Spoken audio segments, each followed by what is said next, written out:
인드라 국제교통로 자본으로 보는 그 25대 강대국, 보통 우리 5대 강국 뭐 이런 얘기를 하잖아요. 다 1타 3피 그런 것처럼 이런 것도 나름대로 숫자, 인지심리학, 인류가 받아들이기 쉬운 면에서 5대 강국이다 이렇게 얘기하는 거라고 볼 수가 있어요. 왜 무역지 보면 이런 거 있잖아. 앞에 서두를 장식하는 게 천년 무림 역사의 최고 수는 1인 먼저 최고의 1인은 이렇고 뭐 당대 무림을 설명할 때 지정하고 딱 무림, 천년 무림에서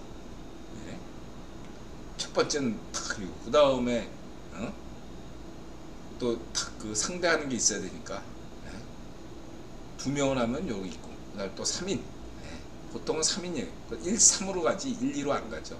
이렇게 또 3명을 치면 이렇다. 그 다음에 이제 4를 치고 그 다음 5를 치고 이러잖아요. 그리고 뭐 9대 문파 다 이거 실제로 하는 게 아니라 다 우리 김용 작가가 만든 건데 그게 사실처럼 다들 생각하는 건데 그 다 김용 작가가 만든 거예요. 9파이강 그런 것처럼 뭔가 10대 고수 폼나잖아. 왜 7대 고수나 8대 고수 아니고 굳이 10대 고수야. 폼이 나잖아. 사람들이 받아들이기 쉬운 것처럼 5대 강국이 굳이 유럽 역사에서 과연 5대 강국만 있었나? 그리고 실제 5대 강국이었나? 아니 프랑스 같은 건 보글전쟁에서 패했는데 그래서 5대 강국 그런 거죠. 지금도 무슨 그래서 그런 것도 그런 개념이다. 예를 들면 5대 강국이라 가지고 이분들 재밌는 지정학을 얘기해 주신 호주 친구가 얘기했는데 왜 일본을 빼? 일본 여전히 제2의 경제력을 가진 나라인데 근데 5개 6대 강국 7대 강국 하기가 힘들잖아. 그러니까 과감하게 일본을 뺀 거야. 영국도 빼고 그래서 미국, 러시아, 유럽연합, 인도, 뭐 중공 이 5개 영국이나 일본에서 슬쩍 뺀 거죠. 그러면 7대 강국 이렇게 얘기해도 되는 거 아닙니까? 5라는 게 손가락 5 이런 것과 있다. 인지심리학. 그랬을 때 인드라는 25개를 딱 제시하죠. 5 곱하기 5인 거지. 좀 더 복잡하게 얘기하면 125가 되는 거죠.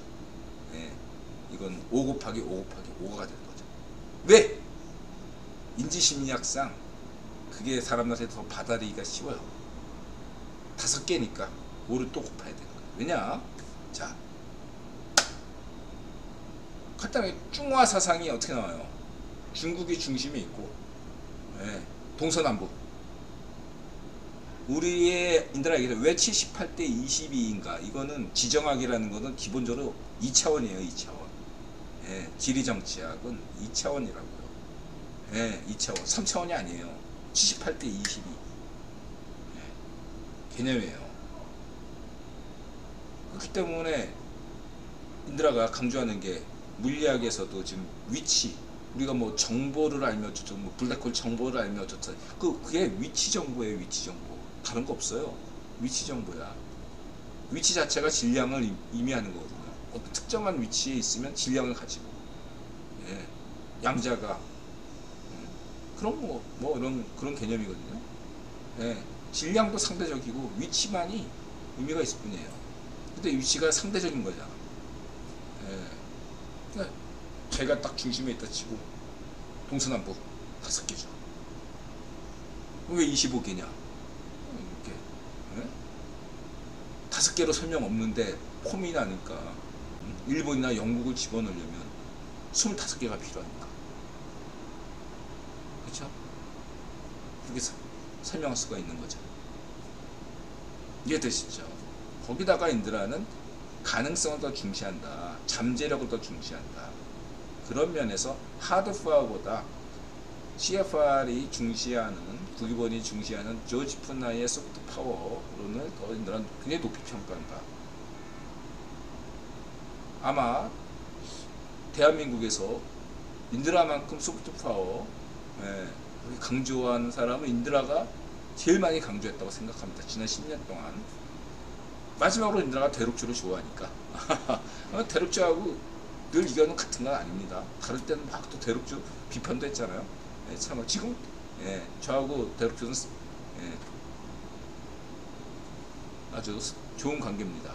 참고하시기 바랍니다. 늘 일치하지 않아요. 저는 구기본 이건 세계 이성으로서 구기본이 좀 이상한 길을 갖고 있는 것 같아.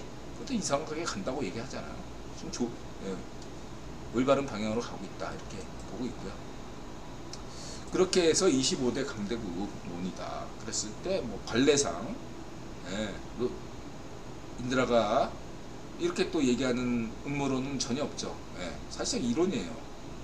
나폴레옹 직후에는 로스차일드 가문이 아직 듣보잡이었어요. 그래서 이 나폴레옹 전쟁을 주도한 건 베어링 가문입니다.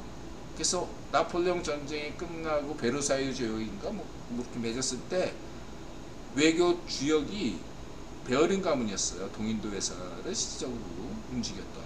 그래서 인드라가 베어링 가문을 국기본 최초 황제 가문이라고 이야기하는 거고, 2대가 로스차일드 가문인데 로스차일드 가문이 실질적으로 베어링 가문을 누르고 언제 구명 황제 가문을 오르느냐, 보글전쟁 직후다.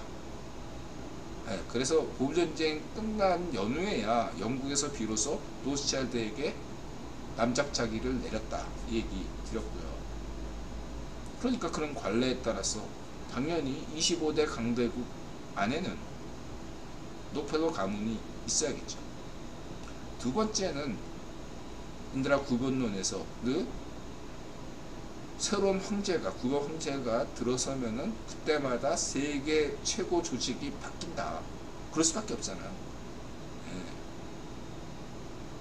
버트라트 러셀 때는 채텀하우스, 빅토르 로스차일드 때는 빌더버그, 데이비 록펠러 때는 상급위원회, 그리고 지금 대륙주는 CFR, 이런 것처럼 세계 조직은 바뀐다.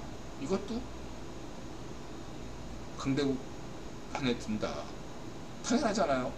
아니 당연하지 않을 수 있어요. 아니 대륙주가 CFR이고 CFR이 대륙주인 거 아니냐. 반드시 일치하는 건 아니다. 거의 같이 하는데 일단 어떤 조직이든 인드라 조직론 관점에서 볼 때 일단 조직이 만들어지면 그 자체 조직 보위를 우선순위로 둬요. AI도 마찬가지예요.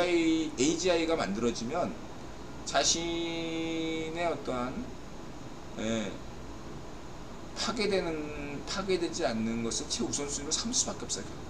그렇기 때문에 SF 소설에서 로봇 사무직이 있음에도 불구하고 계속 문제를 야기시키는 원인이 되는 거고, 지금 오늘날 AI에 대해서 경고를 내리는 이유도 그러한 것들을 다들 인지하고 있기 때문이죠. AI든 조직이든 우선순위를 둘 수밖에 없다라는 겁니다. 이해가 되시죠? 그 다음에 세 번째가, 그러면 그 이전에 상급위원회나 빌더버그나 채텀하우스가 그냥 쫄딱 망하는 거냐? 그렇지 않죠. 그 역사적으로 인드라 보니까 오래도록 살아남았어요. 동인도 회사도 세포의 항쟁 때문에 망했는데 20년간 걸렸어요. 청산하는데. 그리고 베어링 가문도 40년 동안 버티다가 1890년대에 가서야 완전히 파산합니다. 로스차일드 가문도 망했지만, 망해가는 중이지만 아직도 나름대로 버티고 있다고 할 수 있고, 베어링 가문도 조금 아주 미미하지만 있고, 러셀 가문도 나름대로 명성을 유지하고 있다고 할 수 있고요. 조직도 마찬가지죠. 아무리 망한 빌더버그건, 아무리 개점을 호흡한 상급위원회건 채텀하우스 간에 영향력을 가질 수 있다 이거죠. 그러면 또 하나의, 그리고 이제 귀족들은 전향하겠죠.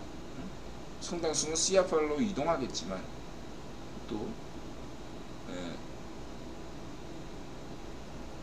아니애들은 또 어디가 한데 뭉치는데, 그게 현재 인드라 볼 땐 채텀하우스로 뭉치는 경향이 있다. 그렇게 저는 현재 추정합니다. 왜냐하면은 빌더버그는 확실히 망했고 제가 볼 때. 예. 상교위원회는 망한 건 아닌데 망해 가는 중이에요. 근데 이러한 그래서 특히 유럽 국유원 귀족들이 예, 만약에 CFR로 가지 못한다면 비더버그나 상급위원회보다 채텀하우스로 갈 확률이 훨씬 더 확률이 높다. 이렇게 저는 추정하는 거지 확실히 채텀하우스다 라고는 보지 않습니다. 예, 그런 확률이 많다고 봅니다. 만약에 내가 가능성을 둔다면 빌더버그나 상급위원회보다 내가 만약 구현 귀족이라면 유럽 구현 귀족이라면 채텀하우스 쪽을 택하겠다. 이런 것이죠.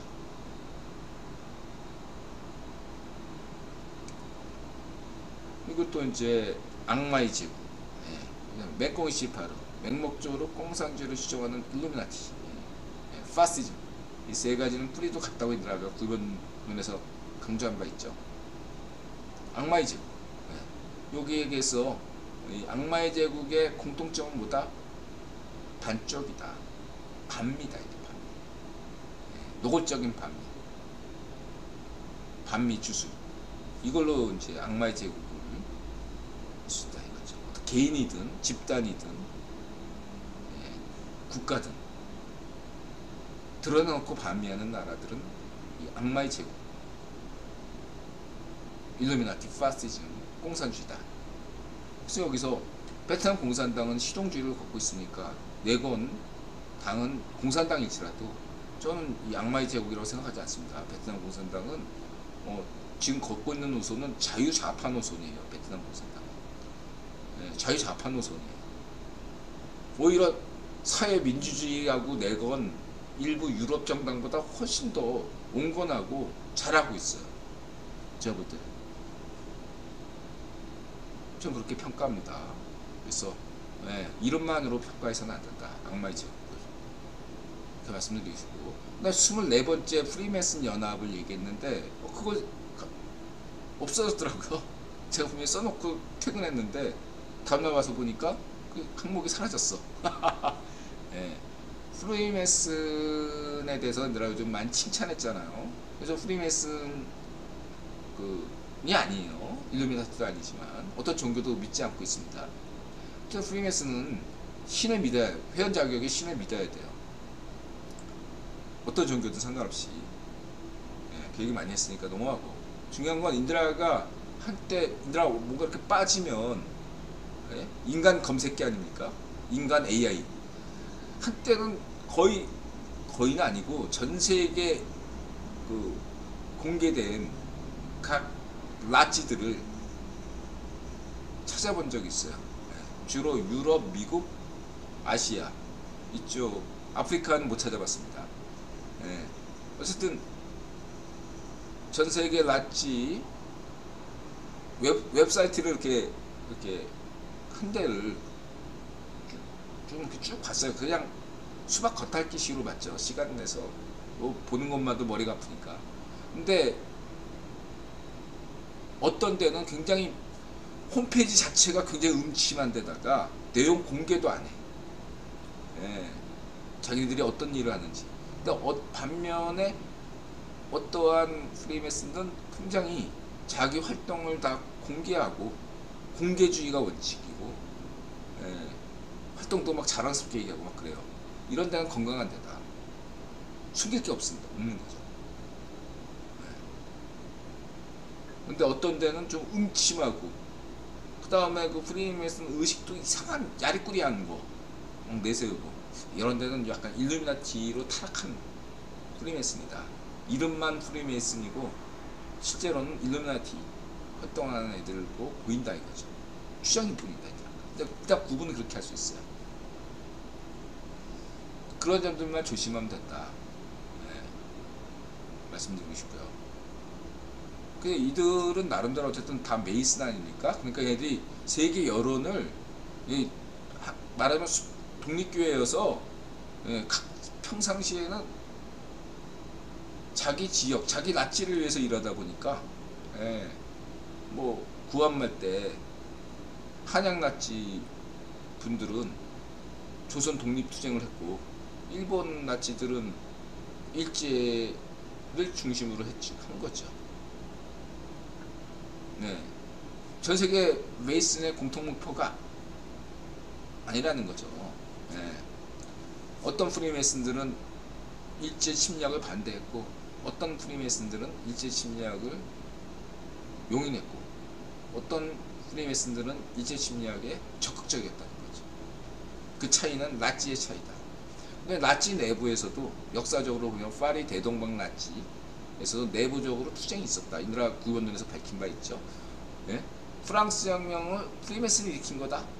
예, 그거는 엄밀하게 얘기해서 맞았다고 볼 수 없는 설명이에요. 왜냐하면 우발적으로 일어났는데 거기에 프리메이슨 구성원들이 많이 껴있어요. 근데 흥미로운 것은 파리 대동방 나치에는 여러가지 분파가 있었다는 거죠. 왕실파가 있었고, 그 다음에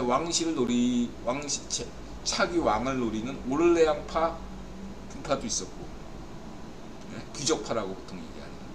그리고 볼테르도 프리메이슨이죠. 볼테르처럼 예, 뭐 부르주아 편 든 애도 있고 여러 개의 분파. 그리고 이제 나중에 파리 대동방 나치를 장악한 건 나폴레옹파가 득세를 한 거죠. 이런 식으로 그러니까 다른 나치들은 규모가 작아서 이렇게 분파가 심각하지 않은데, 프랑스는 그때부터 중앙 집권적이어서 나치도 다른 프랑스 지역의 나치들은 별 볼 일 없는데 전부 다 프랑스 지식인들은 죄다 그냥 있는 애들은 전부 파리 대동방 나치가 돼가지고 그냥 엄청나게 커진 거죠, 규모가. 그러니까 분파가 형성될 수밖에 없는 거죠.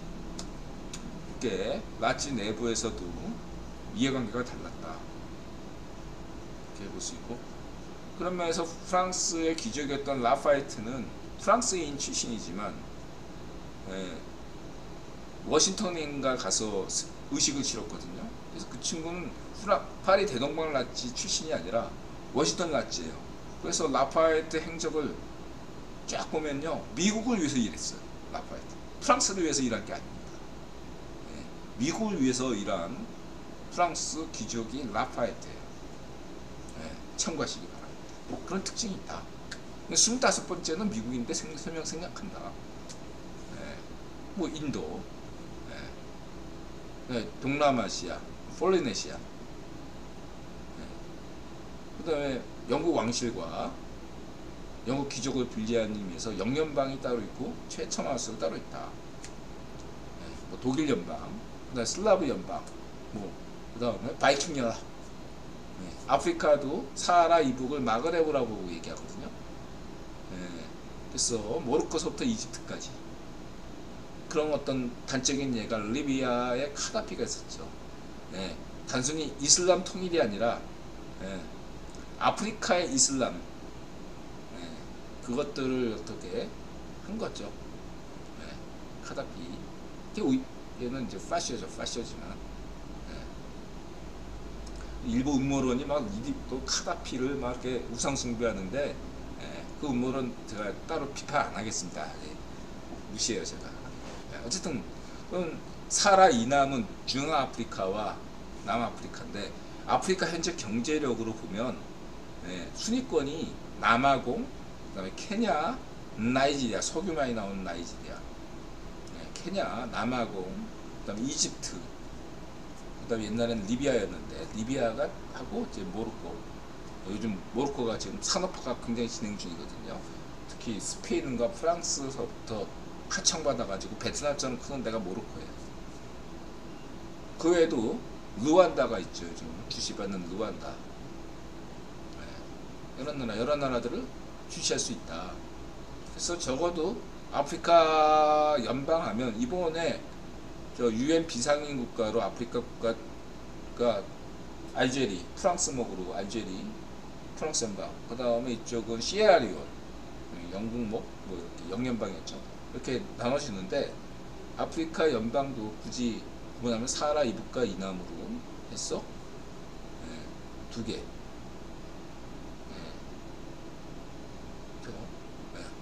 남미도, 중남미도 스페인어와 저는 종교나 언어를 중시하기 때문에 브라질과 스페인 국가 중에 멕시코, 현재 멕시코가 제일 유력해요. 제가 볼 때. 이렇게 볼 수 있고, 인도, 그다음 중동도 투르크와 사우디, 아무래도 종교의 중심은 메카니까 무시할 수 없죠. 투르크는 또 생존력이 강해가지고, 이란 왕조도요. 여러분 뭐 가짜 유대 음모론 하는 카자르도 사실은 투르크계예요, 여러분. 유대교로 개종한 카자르인도 광의의 투르크계고, 그 이전에 이란 왕조를 300년 동안 통치한 애들도 투르크계예요. 아니, 걔는 투르크계가 아니라 저기다. 미안합니다. 저 뭐야? 걔네들은 저기 쿠르드족이죠. 쿠르드족과 투르크족은 또 다르니까. 근데 중시할 게 지금 시베리아 자치공화국들이 등장하면 광의의 몽골계와 광의의 투르크계가 주도할 가능성이 크다 이거죠. 물론 거기에 러시아인들도 몇 개 있겠지만, 왜냐하면 그 북극 인종들이 그동안 300년 동안 러시아인에게 대량 학살 당했음에도 불구하고 여전히 살고 있거든요. 참고하시고요. 또 이런 걸로 또 열심히 또 시베리아 부족들에 대해서 얘들아 하나하나 찾아봤잖아. 얘들아 그런 걸 좋아하니까. 그래서 바이킹 연합 봐올 수 있고. 대충 됐죠? 그래서 25개 된다. 이거 질문 주세요. 여기에 대해서.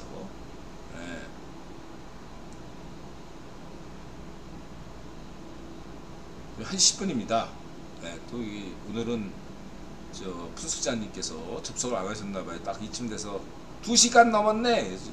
제가 이제 한 11시부터 했으니까 2시간이 넘었네요. 5분 안에 끝내겠습니다. 일단 먼저 지금까지 시청해주신 분들 인사 주시고요. 질문 받겠습니다. 25대 강대국문. 굉장히 재밌는 개념이잖아요. 여태까지 맨날 사람들은 맨날 유럽연합, 미국, 소련, 맨날 영국, 일본 이런 것만 맨날 무슨 미래학, 지정학 보면 맨날 그 얘기만 하지. 다른 나라들은 무슨 장기판에 졸처럼 했는데 인도라는 무슨 소리야? 인도네시아 당신들도 주역이 될 수 있어. 신박한 개념이고 아마 국일본 CFR도 재밌게 볼 거라고 생각이 듭니다. 스코스나이더도 재밌게 볼 거라고. 리스펙. 네, 가쿠토님 고맙습니다. 지금은 이제 가쿠토님만 있나봐요. 닥서컬님 고맙습니다. 부숙자님 안 자고 있었군. 카시아님만 인사하면은 오늘 방송 정리할 것 같은데. 카시아님이 오늘은 드디어 잠드셨나 봅니다. 고맙습니다. 오늘 자 마무리하겠습니다. 여러분 25대 강대국론 여기서 환빠를 조심하셔야 된다. 역사는 후손하기 나름이다. 로스차일드처럼 잊지 마시고요. 이러한 어떤 허상에 기대할 것이 아니라 실질적인 이런 면들을 중시해야 된다. 과학적으로 하되 우리 인간이 과학적으로 살지 않으니까 인지심리학을 고려해서 소통하는 능력, 오토견님이 강조했던 소통의 능력, 안 다쳤어? 이렇게 하는 그러한 마자세론 또 같이 갖추시면 세상 사는데 도움이 될 거고, 무엇보다 외교왕 성렬을 믿으면 한국 경제 발전 될 뿐만 아니라 정치 안정, 사회 안정이 앞당겨진다.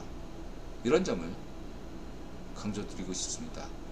여러분 끝까지 시청해 주셔서 고맙습니다. 마음 열고 자세를 갖추고 선생님 감사한다. 마자세 건강하시고 부자 되시고 행복하세요.